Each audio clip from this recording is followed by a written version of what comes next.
It's a Minimalist Monday edition of Optimal Finance Daily, episode 136, 11 Ways to Simplify Your Financial Life, by Bob Lotich with becomingminimalist.com.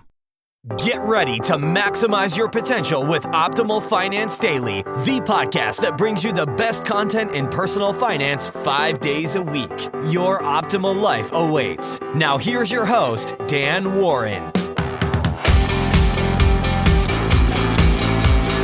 Welcome back once again, everyone, to Optimal Finance Daily, where I read to you from some of the very best personal finance blogs on the planet. And we've got another Minimalist Monday today from Joshua Becker's site, Becoming Minimalist. But this post is different in that it's a guest post from Bob Lotich, the creator of Seed Time, which is a blog designed to help people live financially free lives. And in the spirit of keeping things minimal, let's jump right into the post and start optimizing your life.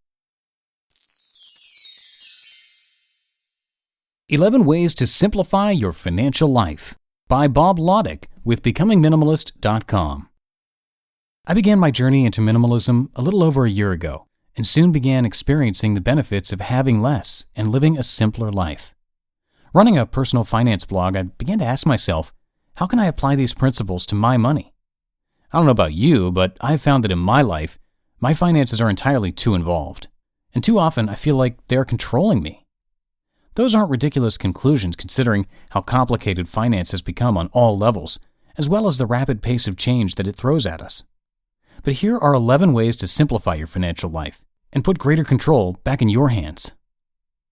1. Consolidate bank accounts and retirement accounts. Most people can get by just fine with one checking account and one savings account. If you have more, consolidate your various accounts into a single checking account and one savings account. You'll simplify your banking without resulting in any loss of service level. The same is true of retirement accounts. If you have several, due to having previous jobs with 401k plans, simplify your life by rolling those plans over to a self-directed IRA account. Not only will this reduce paperwork, but it will also eliminate account fees and make it much easier to manage your retirement assets. 2. Get rid of as much paperwork as you can. Having multiple accounts for various financial pursuits can lead to piles of paperwork building up around your home. You may not even take the time to read through them, but the existence of large amounts of paperwork can be stressful all by itself. Get rid of any paperwork that isn't absolutely necessary, and shift account statements and notifications to online. And if you're reducing the number of financial accounts that you have, the amount of correspondence will drop anyway. 3. Cut back to just one credit card. If you have a passion for rewards and zero interest rate promotions, you may have built up an impressive inventory of credit cards, but once the rewards and zero interest are gone, the cards have little value. Keep them open for credit scoring purposes, but focus your credit card use on a single card. Choose the one that offers the best benefits and put the rest away. It's much simpler to manage your spending and handle payments with a single credit card than with 5 or 10. Tip: for most people wanting a good rewards card, the Chase Sapphire Preferred is the way to go. 4. Become debt-free. Debt doesn't just cost you money, it also makes life more complicated. Not only do you have to spend more time paying bills, but multiple debts are serious sources of stress. Think of it this way: each debt that you eliminate takes out one complication in your life. One of the very best ways to simplify your financial life is to become debt-free. It won't happen overnight, but just establishing a plan to make it happen can go a long way towards simplifying your life. 5. Invest in funds rather than individual stocks. Investing in individual stocks can be fun and rewarding, but it's also messy. You have to research, purchase, track, and sell each stock in your portfolio. If you have dozens, it can be the equivalent of a part-time job. You can avoid all of the hassle by investing in either mutual funds or exchange-traded funds. Index funds are particularly attractive since very few actively managed funds ever outperform the market. Funds are also much simpler when it comes time to file your tax return. Individual stocks require a lot of tax-related documentation, and that can also raise the cost of tax preparation. 6. Pay cash whenever possible. Yes, it sounds old school, but it does have its advantages. It avoids getting receipts and tracking expenses after the fact, the way you do with both debit and credit cards. With cash, you can make your purchase and move on. Use your credit card on larger purchases that may require buyer protection or a potential refund situation. Then simplify your financial life by making your smaller purchases in cash. 7. cut out any services you don't need or regularly use. You probably pay for subscriptions and services that you hardly use. By eliminating them, you will simplify your life and remove yet another payment from your budget. The fewer payments you need to make, the simpler your finances will be. 8. Cut down on your goals. It's important to have goals established to achieve important milestones in life, but you probably can't successfully manage more than 1 or 2 goals at one time. In fact, multiple goals can spread your efforts in too many directions and cause needless confusion. Pick the 1 or 2 goals that are most important to you right now, pursue them with a vengeance, and let the other goals go for another time. Your chance of succeeding in any one goal will then increase dramatically. 9. Rent a home rather than owning. There's a world of documentation supporting the emotional and long-term financial benefits of homeownership, but owning your own home comes with a long list of expenses and responsibilities that you wouldn't have if you rented. For example, you wouldn't need to be concerned about repairs, maintenance, or HOA special assessments. Your landlord would be responsible for those. Generally speaking, renting reduces you to just a monthly rent payment and a small number of utilities. Anything beyond that will not be your concern.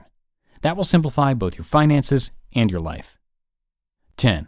Do more of what brings in the most income. This applies most directly to the self-employed and to commissioned salespeople, but it does have relevance to salaried employees as well. The idea is to focus most of your efforts and time on the work activities that are likely to generate the most income. Reduce the amount of time you spend on administrative functions by either offloading or subbing them out to someone else. For salaried employees, this could be concentrating effort on activities that are likely to produce a larger bonus or put you in a better position to be promoted. This single change in strategy can both increase your income and simplify the income earning process of your life.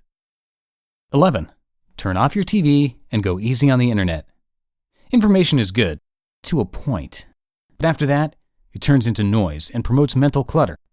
The experts on TV and the internet are there to relentlessly inform you that you need to do this or stop doing that or to buy here or to invest there. It's an advice merry-go-round in which the specific advice always changes, but the flow never ends. Confusion is never a sound position from which to simplify your financial life.